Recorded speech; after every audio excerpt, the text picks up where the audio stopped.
Hello, welcome to Sumo biology online classes. तो बेटा आज हम लोग बात करेंगे कोडोमिनेंस की। चैप्टर 5 प्रिंसिपल्स ऑफ इनहेरिटेंस से हम लोग टॉपिक पढ़ेंगे कोडोमिनेंस। तो कोडोमिनेंस को पढ़ने से पहले हम लोग देखते हैं कि लॉ ऑफ डोमिनेंस क्या कहता है। पहले आपको लॉ ऑफ डोमिनेंस पता होना चाहिए, तब आप कोडोमिनेंस को समझ पाएंगे। ठीक है जी। तो देखिए, लॉ ऑफ डोमिनेंस हमारी बुक एनसीईआरटी क्या कह रही है। Characters are control by discrete unit called factors. Character जो हैं किसी भी ऑर्गेनिज्म में, कैरेक्टर को कंट्रोल कौन कर रहा? कैरेक्टर को कंट्रोल कर रहा फैक्टर। ठीक है, फैक्टर जिसको कि आज हम लोग जीन के नाम से जानते हैं। लॉ ऑफ डोमिनेंस कह रहा है characters are control by discrete units called factor. Factor जिसको कि हम लोग आज जीन के नाम से जानते हैं। और जीन क्या है? सेगमेंट ऑफ डीएनए, डीएनए का टुकड़ा जिसके पास जानकारी है किसी एक लक्षण को निर्धारित करने की। Factors occur in pair. अब ये जीन जो है किसी ऑर्गेनिज्म में, डिप्लॉयड ऑर्गेनिज्म में पेयर में होते हैं। इन अ डिसिमिलर पेयर ऑफ फैक्टर। अब पेयर में है तो जरूरी नहीं कि ये सिमिलर हो। ठीक है, डिसिमिलर भी हो सकते हैं। One member of the pair dominates the other. तो अगर ये डिसिमिलर हैं तो एक मेंबर दूसरे को डोमिनेट करेगा। जो डोमिनेट करेगा वो डोमिनेंट एलील कहलाएगा। जो अपना को शो नहीं कर पाएगा वो रिसेसिव एलील कहलाएगा। ये तो कहता है आपका लॉ ऑफ डोमिनेंस। इसकी जानकारी के बाद अब हम लोग चलते हैं कोडोमिनेंस पे, जो हम लोग का आज का टॉपिक है कोडोमिनेंस। आइए, till now we are discussing crosses where the F1 resembled either of the two parent. अब जब आप दो ऑर्गेनिज्म लीजिए और उनको क्रॉस कराइए तो F1 जनरेशन में जो ऑर्गेनिज्म बनेगा वो आइदर ऑफ द पेरेंट होगा। उसमें एक पेरेंट का कैरेक्टर जो है खुल के सामने आएगा। ठीक है जी। तो अभी तक जो बातें करी हम लोगों ने, क्योंकि इस ऑर्गेनिज्म के जब गैमीट बनेंगे उसमें जीनोटाइप जो होगा गैमीट का ये होगा। इस ऑर्गेनिज्म के जब गैमीट बनेंगे तो ये जीनोटाइप वाले गैमीट बनेंगे। इन दोनों के फ्यूज़न से जो डिप्लॉयड जाइगोट बनेगा वो डिप्लॉयड जाइगोट अल्टीमेटली एक मैच्योर इंडिविजुअल को, ऑर्गेनिज्म को बन रहा है, तो उसका जीनोटाइप ये होगा, capital A small A.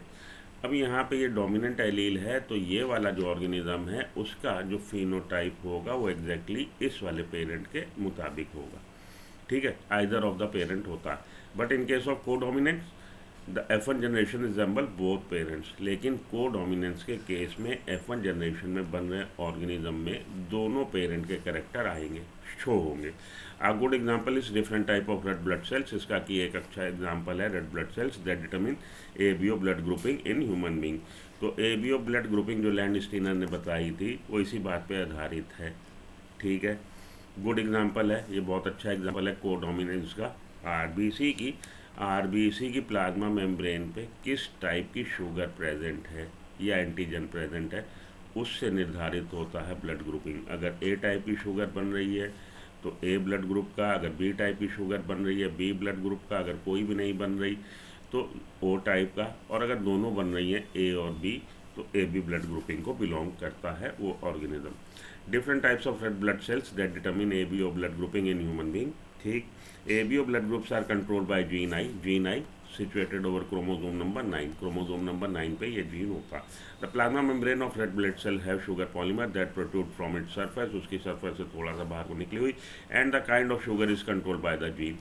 The gene I has 3 allele। ये gene I के 3 रूप मिल रहे हैं, IA, IB और I। ठीक है जी। The allele IA and IB produce a slightly different form of sugar while allele lower case I does not produce any sugar. अब इस जीन की वजह से ए टाइप की शुगर बनेगी, इस जीन की वजह से बी टाइप की शुगर बनेगी। ठीक, एलील कह लीजिए। Because humans are diploid organism, हम लोग डिप्लॉयड ऑर्गेनिज्म हैं। Each person possess any 2 of this 3 gene allele.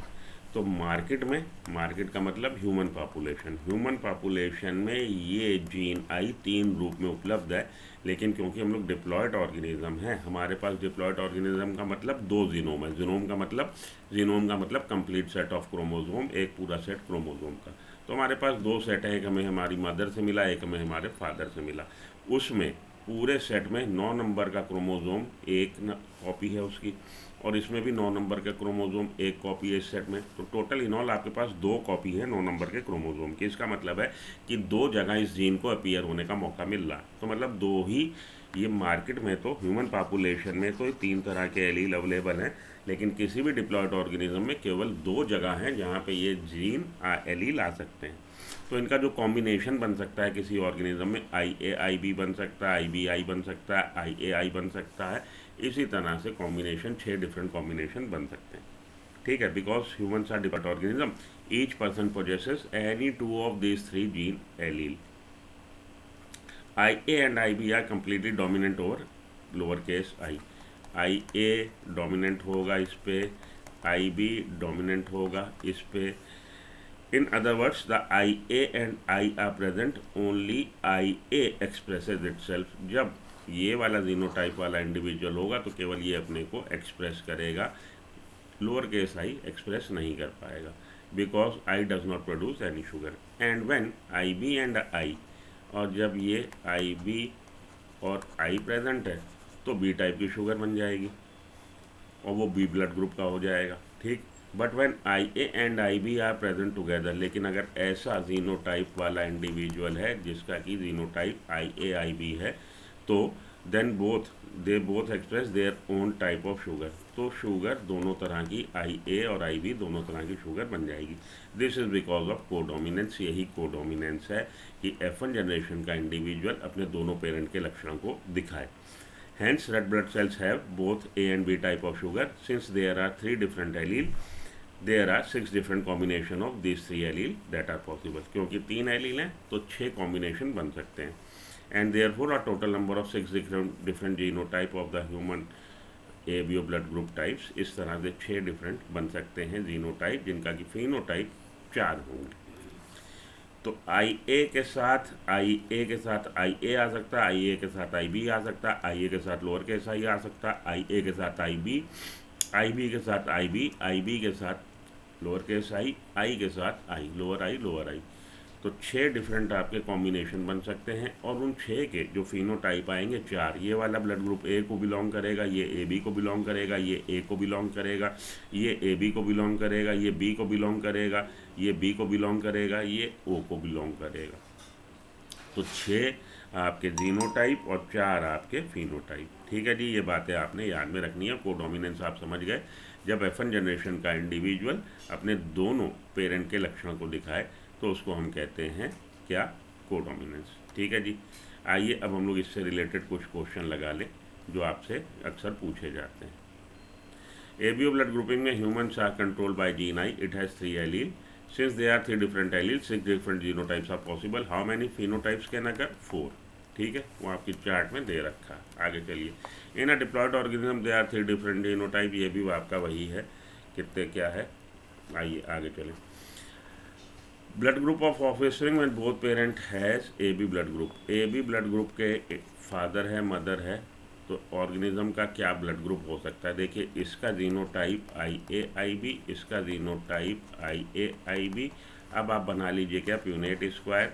तो यहाँ पे एक के आप लिख लीजिए फादर के गैमीट और इधर लिख लीजिए मदर के गैमीट। तो आपके जो कॉम्बिनेशन बन सकते हैं IAIA A blood group, IAIB AB blood group, IBIB B blood group और IAIB AB ब्लड ग्रुप।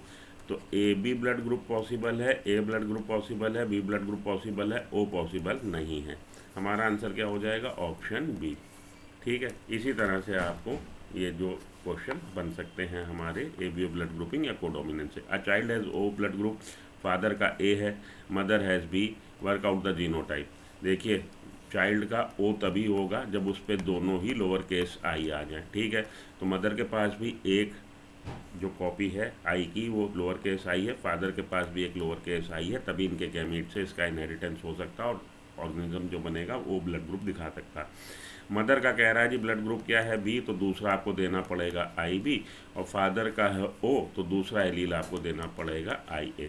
ये हो गया फादर का जीनोटाइप, ये हो गया मदर का जीनोटाइप। हमारा आंसर क्या हो जाएगा?